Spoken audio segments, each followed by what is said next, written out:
do Apocalipse. Começamos há 4 semanas atrás. Na segunda semana nós falamos sobre a igreja de Éfeso. Está no ponto aí? Aí, pronto. Falamos sobre essa igreja. E a igreja de Éfeso é uma igreja cheia de elogios. Uma igreja que Jesus vai elogiar. Essas cartas foram cartas que Jesus escreveu. Imagina Jesus escrever uma carta para você. Você pode imaginar? Eu sei que a gente está vivendo dias que carta é algo bem... Quem lembra da carta? Então, exame de sangue, glicose, triglicerídeo, colesterol. Dá uma check-up lá, vai na esteira para ver como é que está o coração, se está batendo legal. Os jovens hoje acho que eles nunca receberam uma carta. Já recebeu carta?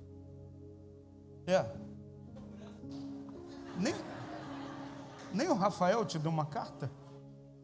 Que namorado ruim.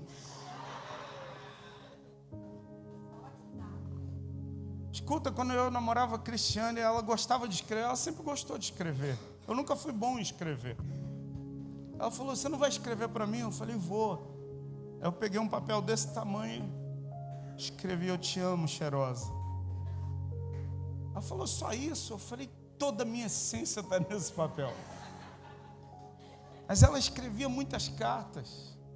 Eu lembro um dia que ela mandou a carta pelo correio, ela não quis apenas entregar na mão. Quando eu abri a portinha lá da casinha do correio e vi uma cartinha cheia de coração, eu falei, Deus é bom. Agora pensa, Jesus escreveu uma carta para você. Jesus escreve 7 cartas para as 7 igrejas. A primeira igreja é Éfeso. Ele vai escrever uma carta e essa igreja estava cheia de elogios. Mas no final Jesus diz assim, eu tenho porém contra ti uma coisa. Você perdeu o primeiro amor. Você é uma igreja que tem muitas atividades. Você é uma igreja que faz muitas coisas, mas você perdeu essência. Perdeu o primeiro amor. Passar perfume sem aroma. Perdeu o primeiro amor, dar uma rosa para a esposa sem expressão. Não funciona. Perdeu o primeiro amor. Sabe, a gente fazer coisas sem essência. E eu quero dizer para você, não perca o primeiro amor. Pastor, o que a carta para a igreja de Efésios ensina para nós? Efésios é um chamado para a gente se arrepender. Todo dia. Escuta, a gente precisa se arrepender todo dia. Não, você precisa falar isso bem na bolota do olho do seu irmão aí. Olhe para ele e diz assim, você precisa se arrepender todo dia. Pastor, todo dia por quê? Porque todo dia a gente pisa na bola com o Senhor. Todo dia por quê? Já viu aqueles irmãozinhos que oram assim, Senhor, me perdoa a minha multidão de pecados. A gente não peca na multidão, a gente peca no varejo, irmão. E a gente tem que confessar no varejo. Jesus, perdão. Eu pensei mal. Jesus, perdão, eu chutei o cachorro. Jesus, perdão. Eu fiz isso. Escuta, todo dia a gente tem necessidade de se arrepender. Uma das coisas que eu admiro demais na vida do Davi. O Davi, a Bíblia vai dizer que ele era um homem segundo o coração de Deus. Davi não era um cara que se justificava. Davi comete um pecado gravíssimo. Tropa toda vai para a guerra e ele fica em casa, dorme até mais tarde. Ele sai na sacada do palácio, vê uma mulher tomando banho nua. Ele fala, uau! Ele olha e diz, agradável aos olhos. Ele diz, quem é essa mulher? O nome dela é Betseba. O marido dela? O marido dela é um dos comandantes do teu exército, ele está na batalha. O Davi deita com a mulher do cara, a mulher engravida. Davi manda chamar o cara da batalha e fala assim, vai para casa, vai deitar com a sua mulher. Ele fala, não, eu sou fiel. quando a gente está em combate, nenhum dos homens a gente deita com as nossas mulheres. Eu preciso ser leal à minha tropa. E aí o Davi escreve uma carta para o comandante-geral dizendo assim: olha, coloca Urias na frente, na linha de frente da batalha. Sempre quem ia na linha de frente estava sujeito a morrer. Escuta, Davi adultera e comete um homicídio, porque a carta de Urias era a certidão de óbito dele. Ninguém falou nada. Mas um dia entra um profeta no palácio. Fala assim: meu rei, eu tenho uma palavra para o senhor. Pois não, Natan, pode falar. Deixa eu lhe contar uma história. 2 homens criavam ovelhas. Um tinha muitas ovelhas e o outro só tinha uma única ovelhinha. Esse homem que tinha muitas ovelhas, ele pega a única ovelhinha daquele homem e ainda mata aquele homem. O Davi fica irado. Fala: esse homem merece a morte. Porque Davi sabia o que era cuidar de uma ovelha. O Natan vira para ele e diz assim: esse cara é você mesmo.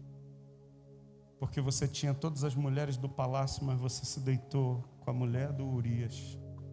E você cometeu ainda um homicídio, porque você mandou ele na linha de frente de guerra para morrer.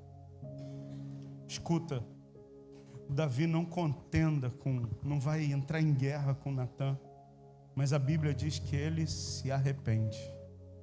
E aí ele escreve o Salmo de número 51. Enquanto eu calei os meus pecados, meus ossos se envelheciam dentro de mim. Cria em mim, ó Deus, um coração puro, renova em mim um espírito reto e inabalável. Escuta, irmão, a gente precisa se arrepender todo dia. Hoje é dia de arrependimento nessa casa aqui. Essa casa aqui precisa ter fogo no altar, precisa ter presença de Deus. Sabe por quê? Porque essa casa não é casa de fariseu. Essa casa é casa de pecadores que foram lavados e remidos no sangue do Cordeiro. E de gente que chega diante de Deus e diz: Deus, tenha misericórdia da minha vida, porque eu sou um pecador. A igreja de Éfeso era a igreja que historicamente ela nasceu no período apostólico entre o ano 30 e o ano 100 depois de Cristo. Semana passada nós falamos sobre a igreja de Esmirna, Apocalipse capítulo 2, do versículo 8 até o versículo de número 11. E a igreja de Esmirna, diferente da igreja de Éfeso, a igreja de Esmirna é a única das 7 igrejas que não tem nenhuma repreensão contra ela. Todas as 7, Jesus diz: olha, eu conheço as tuas obras, mas eu tenho algo contra você. Agora, quando ele vai falar para Esmirna, ele não fala nada contra essa igreja, ele não tem nada dizendo: olha, eu tenho contra ti isso. É a única igreja que não é repreendida. Esmirna é um chamado para mim e para você nos dias de hoje: suportar os sofrimentos e as tribulações, sem perder a fé em Jesus.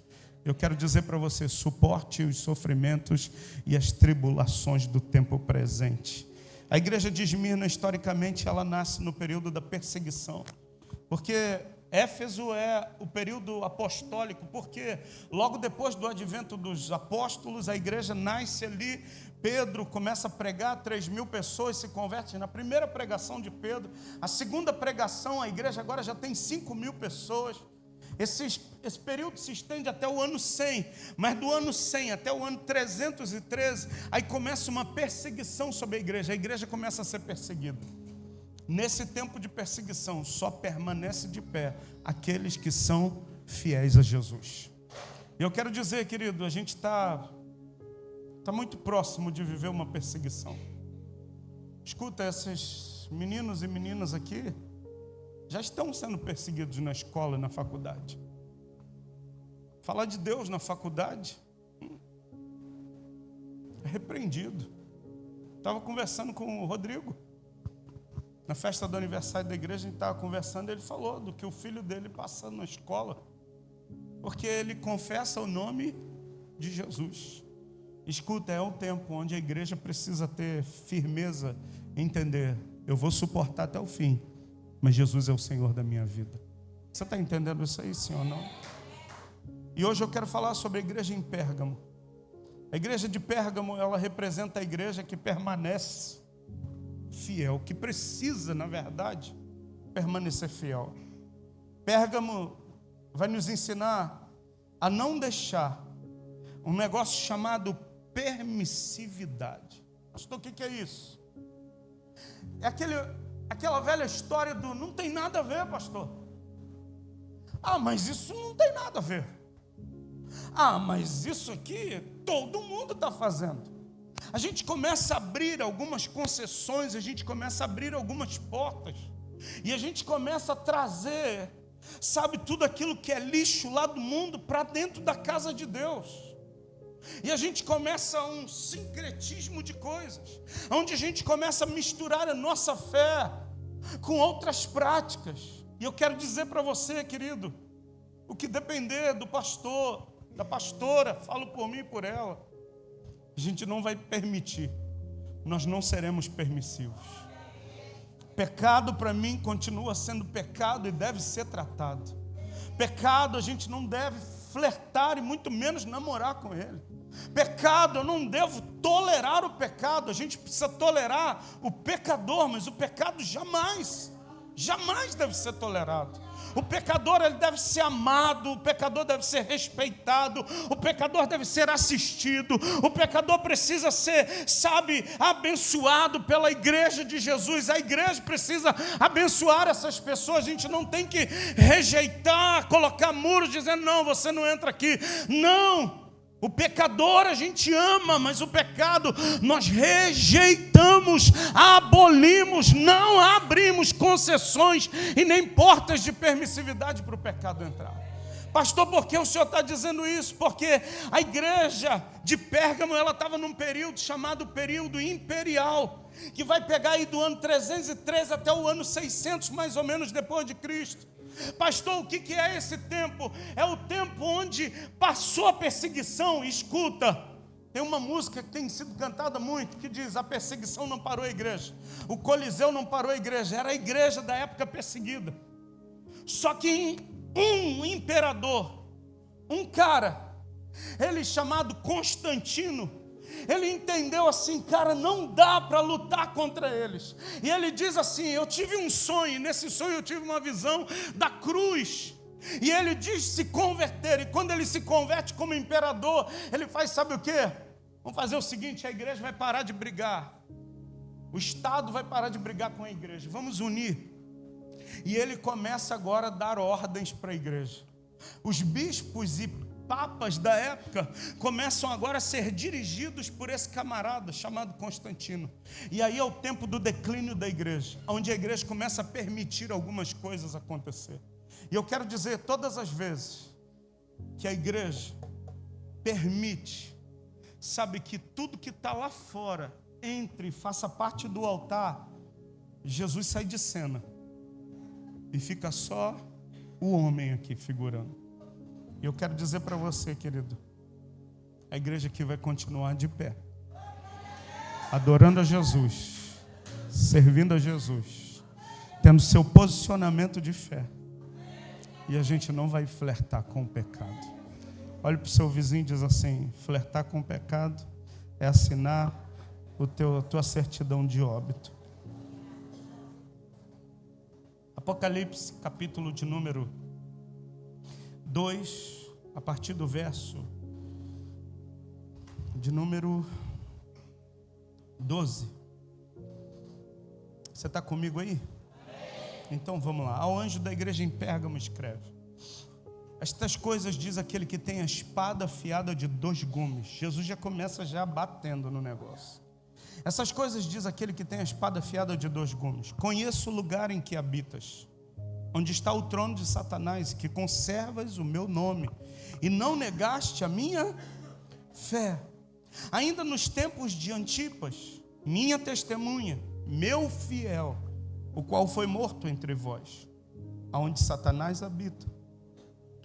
Tenho todavia contra ti algumas coisas, pois tens aí os que sustentam a doutrina de Balaão, o qual ensinava a Balaque a armar ciladas diante dos filhos de Israel, para comerem coisas sacrificadas aos ídolos e praticarem prostituição. Outro sim.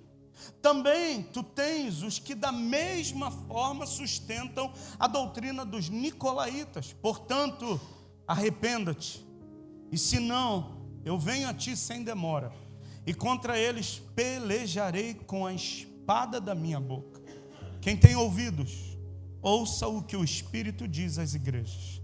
Ao vencedor eu dar-lhe-ei um maná escondido, bem como lhe darei uma pedrinha branca, e sobre essa pedrinha escrito um nome novo, o qual ninguém conhece, exceto aquele que o recebe. Jesus começa se apresentando para essa igreja dizendo assim: estas coisas diz aquele que tem a espada afiada de 2 gumes.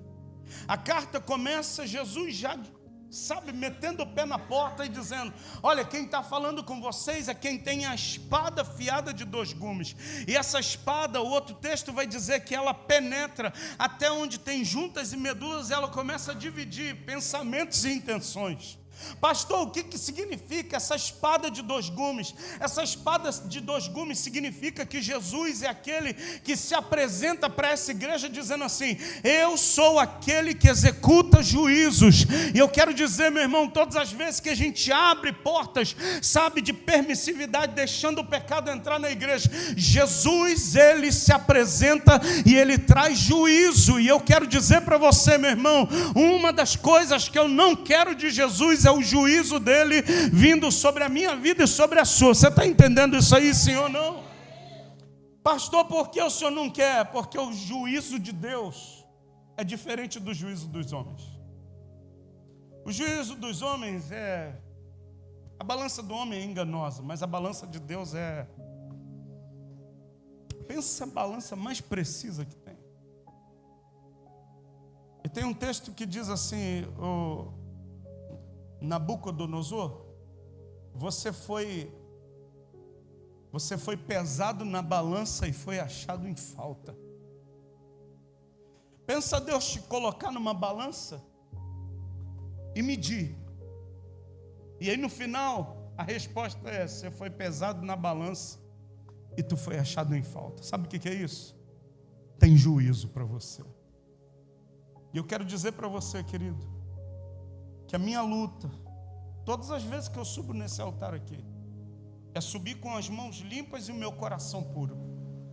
Porque se eu subir aqui com as mãos sujas, o meu coração impuro, com a minha mente impura, com os meus olhos impuros, com meus ouvidos cheios de maldade, escuta, eu posso até enganar você. Eu posso até ludibriar você, de você falar assim: uau, pastor abençoado. Mas escuta, na balança de Deus não tem como ninguém se esconder. Na balança de Deus não dá para a gente se esquivar. Na balança de Deus, ou você é achado fiel ou não. E eu quero, em primeiro lugar, dizer para você: não brinque com Deus. Não brinque com Deus. A Bíblia diz em Gálatas: de Deus não se zomba, com Ele não brinca. Ele não é homem para mentir, Ele não é filho de homem para se arrepender, não. Quando Ele dá um juízo, quando Ele libera um decreto, Ele faz, meu irmão. Quando Deus decide que vai fazer, Ele faz e ponto final. Então, eu e você precisamos viver uma vida, sabe como? Reta e justa diante do Senhor. A segunda coisa que eu quero dizer para você, versículo 12 diz assim: ao anjo da igreja em Pérgamo escreve: estas coisas diz aquele que tem a espada afiada de 2 gumes. Verso 13: conheço o lugar em que habitas, onde está o quê? O trono de Satanás. Escuta, em Pérgamo existia um altar gigante a um deus da mitologia grega chamado Zeus. Era um altar gigantesco a Zeus. E a cidade de Pérgamo era repleta de cultos pagãos a outros deuses. O imperador ou governador de Pérgamo, ele queria disputar com uma cidade chamada Alexandria. Você já viu alguns filmes falando sobre Alexandre o Grande? Alexandre o Grande foi o cara que ele além de ser um grande guerreiro, um grande conquistador, é por isso que o Alexandre fica falando que ele é grande, né? Andou lendo, né? Escuta, o Alexandre, o grande, ele fez a maior biblioteca que existiu na cidade de Alexandria. E o imperador da cidade de Pérgamo, ele queria, medir forças com Alexandre. Ele fez a segunda maior biblioteca do mundo inteiro, já conhecida. Só que escuta, com isso ele estava norteado de cultos pagãos por todos os lados. E aí Jesus diz assim: eu conheço o lugar onde você habita, onde está o trono de Satanás. Mas aí tem uma vírgula e diz assim: e que conservas o meu nome e não negaste a minha fé. Escuta, eu fiquei horas hoje lendo isso aqui. Falei, não está batendo, não está conectando. Como uma igreja que era permissiva, Jesus está falando assim: olha, você conservou o meu nome e não negou a minha fé. Escuta, porque essa igreja durante um período, ela conservou o nome de Jesus e não negociou a fé. Mas escuta, é até o fim. Não adianta eu conservar o nome do Senhor e não negar a fé hoje e amanhã eu abrir portas de permissividade e deixar o pecado entrar. Não, até o dia da volta de Jesus. Porque essa igreja tinha um pastor, um líder que se chamava Antipas. E o texto diz assim: ainda nos dias de Antipas, minha testemunha, meu fiel, o qual foi morto entre vós, onde Satanás habita. Escuta, esse camarada chamado Antipas era o líder daquela igreja em Pérgamo. E sabe como ele foi morto? Capturam o Antipas e dizem assim para ele: para de pregar, para de anunciar desse nome, para de falar desse evangelho que você diz aí. Ele diz: como é que eu posso parar de pregar daquilo que eu creio? Soltam ele e diz assim: se você voltar a falar, você vai ser preso e morto, a gente vai te executar. E ele volta e ele faz, sabe o que, irmão Ney? Ele volta a pregar. Os homens capturam ele, Rodrigo. Só que agora os homens colocam ele dentro de um touro feito de cobre, todo oco feito de cobre. Colocam Antipas lá dentro e colocam esse touro em cima de uma fogueira. Cobre é condutor, tanto de eletricidade como de calor. Escuta, ele morre, sabe como? Cozido ali dentro. E dizem, sabe o que a história diz? Que enquanto ele está cozinhando dentro do touro, ele estava recitando salmos da Bíblia. Enquanto ele está morrendo, ele está dizendo os salmos e dizendo assim: o meu testemunho vai fortalecer a igreja, para que a igreja não pare de pregar. Eu quero dizer para você, querido, Deus está procurando hoje também por testemunhas fiéis e verdadeiras, que não vão negociar a fé em Cristo Jesus. Agora o versículo continua, o verso de número 14 diz assim: todavia, eu tenho contra ti algumas coisas, pois que tens aí os que sustentam a doutrina de Balaão, o qual ensinava Balaque a armar ciladas diante dos filhos de Israel. Pastor, quem era esse cara? Se a gente for lá atrás no Antigo Testamento, Israel era um povo da aliança. Enquanto eles tinham uma aliança com Deus, vencia. Eu quero dizer para você, enquanto nós temos uma aliança com Deus, Deus sempre vai nos dar vitória. Eu vou melhorar para você: enquanto você tiver uma aliança com Deus, Deus sempre vai abrir portas, Deus sempre vai estabelecer novos caminhos, Deus sempre vai te fazer prevalecer diante de todas as aflições. O povo de Israel tinha uma aliança com Deus. Até hoje ninguém para esse povo. Até hoje ninguém consegue, exterminar. Eu estava vendo um documentário falando sobre esse tempo de guerra que está acontecendo do Líbano com o Hezbollah, Hamas. Era um documentário de ex-terroristas dizendo assim: o meu sonho de vida era destruir os israelenses. O meu projeto era acabar com Israel. E aí eles dizendo os testemunhos e dali coisa, um monte de situações. Só que para surpresa, no meio de um documentário, eles dizem assim: eu não sei o que esse povo tem, porque por mais que a gente tente contra eles, eles têm algo que é maior do que o ódio que a gente tem. Sabe o que é? É uma aliança com Deus. E eu quero dizer para você, querido, quando a gente tem uma aliança com Deus, a gente sempre vai prevalecer. O povo de Israel vivia uma aliança com Deus, e um rei chamado Balaque, ele diz assim: não tem como parar Israel. A única maneira de parar Israel é pegar um profeta do próprio meio deles para profetizar contra eles. E aí convoca, chama o Balaão. O Balaão quem era? Era um profeta de Israel, mas um profeta vendido. Ele diz assim: olha, a gente vai te dar muito ouro, mas você tem que profetizar contra Israel. E aí vem o texto que diz: contra Jacó não vale encantamento. Eu quero dizer, contra a minha vida e contra a sua não vale encantamento. Contra a nossa vida não vale, meu irmão, nenhum trabalho, nenhuma feitiçaria, porque sobre nós está a bênção do Senhor, meu irmão. Ah, pastor, estão batendo lá o tambor, estão botando farofa, frango, está perdendo dinheiro. Sabe por quê? Sobre a minha vida está o sangue do Cordeiro, querido. Escuta, 2017 foi quando nós entramos aqui. Para ser mais preciso, final do mês de janeiro de 2017. Nós começamos aqui, fizemos uma limpeza, estava bem sujo aqui. Fizemos o primeiro culto, foi o congresso de jovens. Maravilhoso. Na segunda semana de culto, o carro da irmã Beatriz, ela não está aqui. O carro dela foi roubado debaixo do viaduto. Eu falei: isso não é normal. Eu sei que a gente está numa área perigosa. Eu falei: não é normal. Na terceira semana, naquele triângulo que tem ali na frente da igreja, uma sujeira, porque eu chamo de sujeira, com frango, charuto, e não sei por que bota amarrado uma fita preta e vermelha, irmão. O diabo é muito sujo mesmo, querendo acabar com aquilo que Deus criou. Eu falei: cara, isso não é normal. Aí perguntei, morador daqui, fazendo amizade.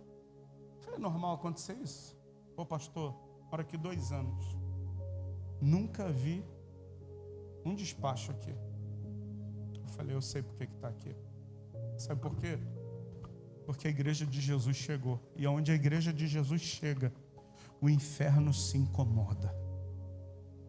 Mas escuta, a gente está aqui desde 2017, a gente vai ficar aqui até o último minuto que Jesus falar que a gente tem que ficar aqui. Porque quando Ele falar, acabou aqui, eu estou abrindo uma nova porta para vocês, a gente vai, e aonde a gente chegar, colocar os pés, irmão, a bênção do Senhor vai estar naquele lugar. Você está entendendo isso, sim ou não, meu irmão?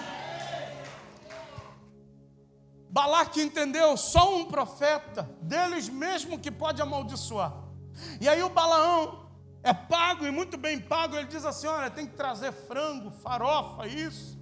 Chega no alto de um monte, bate o tambor, e na hora que ele vai profetizar contra, ele começa, sabe o que? A abençoar Israel. O Balaque diz: cara, eu estou te pagando para você amaldiçoar e você abençoa. Não é um monte, vamos mudar para outro. Vai para outro monte, mais uma vez, faz o trabalho, bate o tambor. E aí quando ele vai liberar a sentença de maldição, sai da boca de Balaão, sabe o que? Bênção de Deus. Balaque diz: cara, tem alguma coisa errada. Eu te paguei para amaldiçoar e você está abençoando. Ele diz: não, vamos para o outro monte maior lá, porque agora vai dar certo. Bate o tambor, mais uma vez faz a bagunça. E quando ele vai profetizar o mal contra Israel, só sai palavra de bênção. E aí ele diz assim: contra Jacó não vale encantamento, porque sobre eles está a bênção do Senhor. E eu quero declarar, meu irmão, quando a gente não abre portas de permissividade, de pecado entrar, sobre a nossa vida está a bênção do Senhor, meu irmão. Escuta, a pastora estava falando aqui, graças a Deus pagou o livro. Eu quase dei uma mortal para trás ali, irmão. Graças a Deus pagamos. Escuta, O primeiro livro ela lançou e ela tinha um monte de agenda, foi para um monte de igreja, e as igrejas estavam comprando livro, abençoando, e dessa vez a gente rodou o livro e ela está pregando para mim em casa. Não tem agenda, a gente não mostra o livro para ninguém, e eu ainda sou muito desligado. As igrejas que eu vou pregar, ela fala, leva o livro, amor. De repente alguém compra, aí eu levo e deixo, sabe onde? Na mala do carro. Ou outras igrejas que eu vou pregar, eu levo, falo, aí pastor, se puder, é o livro da minha esposa, a gente está divulgando e tal. Aí alguns até compram e não pagam, mas a gente também não cobra ninguém, sabe por quê? Porque sobre nós está a bênção do Senhor. Escuta, pagou, e Deus vai dar mais, e a gente vai poder abençoar mais, e a gente vai poder fazer mais, porque sobre a nossa vida, sobre a minha vida, sobre a tua vida está a bênção do Senhor. Olhe para o seu vizinho e diz assim, sobre a tua vida está a bênção do Senhor, meu irmão. Balaque fica irado, falou assim, cara, eu estou te pagando para tu amaldiçoar e tu abençoa. Aí o Balaão fala assim, é que só tem uma maneira desse povo ser amaldiçoado. O Balaque fala, como é que é? É quando eles quebram a aliança deles com Deus. Se eles quebrarem a aliança deles com Deus, aí a maldição entra. Aí o Balaque falou, mas como é que a gente faz? Aí o Balaão, muito maldoso, falou assim, chama umas mulheres bem esquisitas, manda elas botar um shortinho bem apertado, manda elas se insinuar para os caras, porque quando eles caírem nesse pecado da imoralidade, a gente ainda coloca comida sacrificada, eles vão comer das comidas sacrificadas, vão ter relação com as mulheres, aí eles vão abrir uma porta, eles vão abrir uma porta de permissividade, aí a maldição vai vir sobre Israel. Você está entendendo? Por que a tua vida precisa estar íntegra diante do Senhor? Escuta, diante de Deus, meu irmão. Porque tem gente que às vezes não consegue entender nossa caminhada diante do Senhor. Quanto a esses, eu fico tranquilo. Se eu tiver 100% com Deus, pastor, o senhor está fazendo coisa errada. Se eu tiver 100% com Deus, um beijo. Te respeito, mas não vou bater boca com você. Agora escuta, tem gente que se preocupa mais com o que as pessoas vão achar do que com o que Deus está pensando a respeito dela. E quando eu falo dessa igreja de Pérgamo, eu falo de uma igreja que começou a abrir portas. Era uma igreja que começou bem, sendo fiel ao nome do Senhor e mantendo a fé. Mas em algum momento eles começaram a sustentar a doutrina de Balaão. E o povo começou a pecar. Além da doutrina de Balaão, diz assim, outro sim, também tu tens os que da mesma forma sustentam a doutrina dos nicolaítas. E aí o verso 16 diz assim, portanto, arrependa-te. Esse termo arrepender-se é uma palavra grega chamada metanoia. Mude a sua maneira de pensar. Mude o rumo. Eu estou indo nesse rumo aqui. Opa, me arrependi. Você está entendendo o que Deus está falando com a gente? Escuta, eu não sei como está a tua vida. Eu não tenho controle sobre você. Eu não tenho domínio sobre você. O pastor é um orientador. Sabe, através da palavra de Deus, do ensino da pregação da palavra, da escola, de todos os organismos vivos da igreja, a gente vai instruindo, mas é você quem decide o que você vai fazer. É você que escolhe. Não, essa lição que o pastor está dando, eu vou aplicar isso na minha vida. Essa orientação que eu estou recebendo da parte de Deus, e eu vou aplicar isso na minha vida. Escuta, é você e Deus, irmão. Eu não sou responsável pelas suas ações, e nem você é responsável pelas minhas. Nós é que decidimos. Escuta, tem diante da gente o caminho da vida, o caminho da morte. É a gente que decide. Deuteronômio capítulo de número 28 diz assim, olha, eu vou te colocar por cabeça e não por cauda. Você vai estar sempre por cima e não por baixo. Por que tem gente que está sempre por baixo? Eu vou te abençoar, você vai ser abençoado na cidade, no campo. Eu vou abençoar a tua sementeira, eu vou abençoar a tua despensa, eu vou abençoar isso. Escuta, leia Deuteronômio capítulo 28. Uma lista de bênçãos de Deus. Mas aí o texto para e diz assim: mas se vocês não obedecerem a minha voz, todas essas maldições virão sobre vocês. E aí começa uma lista. Você vai ser amaldiçoado aqui, amaldiçoado ali, amaldiçoado lá. Escuta, eu não posso te amaldiçoar, irmão.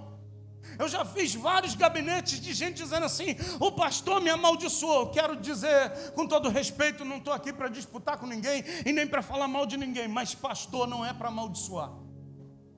Deus me chamou para ser uma bênção. Ele disse assim para Abraão: Abraão, seja tu uma bênção. Eu assumi isso para mim. Escuta, quando eu não tenho o que falar, sabe o que eu faço? Me calo, mas não falo nada. Agora, se eu tenho algo para dizer, eu falo: olha, eu te abençoo. Olha, esse caminho aqui vai ser uma bênção para você. Quando também eu vejo perigo, eu falo: olha, tem perigo nesse caminho aqui, hein? Não vai por aí não, porque esse caminho aí pode te levar à morte. Mas escuta, a decisão e a escolha é sua. É você quem decide. Sabe, se você vai ouvir aquilo que Deus está falando através da pessoa que você escolheu para ser uma autoridade sobre a tua vida, ou você vai dar ouvidos à doutrina de Balaão, ou você vai dar ouvidos à doutrina dos nicolaítas. A igreja de Pérgamo, eles pararam de ouvir. Antipas estava morto, não tinha mais a voz do pastor, e eles começaram: não, a doutrina do Balaão. Comer isso não é pecado. Não, fazer isso não é pecado. Não, mas beber isso aqui, só um gole, não é pecado. Não, essa aqui sem álcool não é pecado. Já viu que a gente começa a abrir portas? Escuta.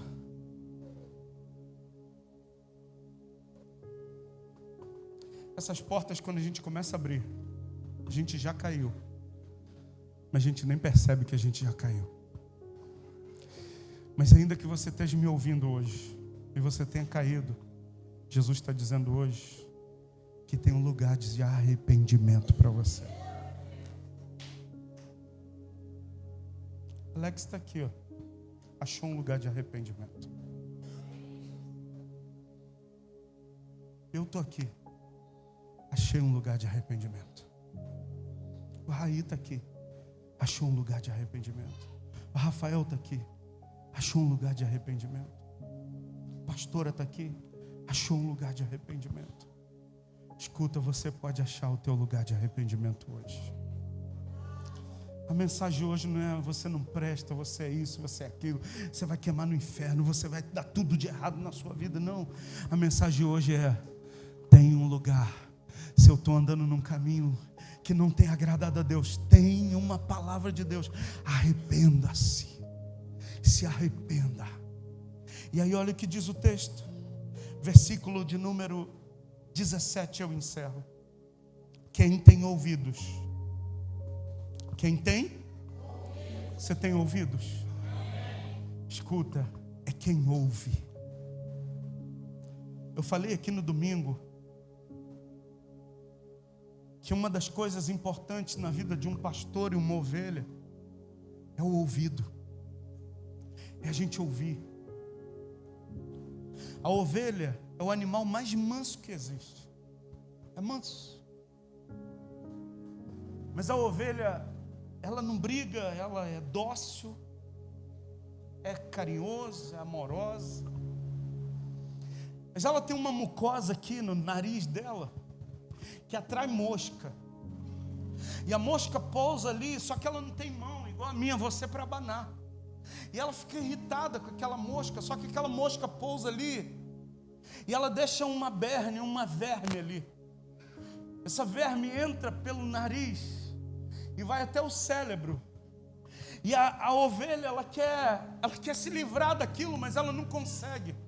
E ela começa a mudar o comportamento dela. Aquele animal que era doce, manso, ela começa a bater a cabeça contra a pedra, porque aquele verme está dentro e está incomodando.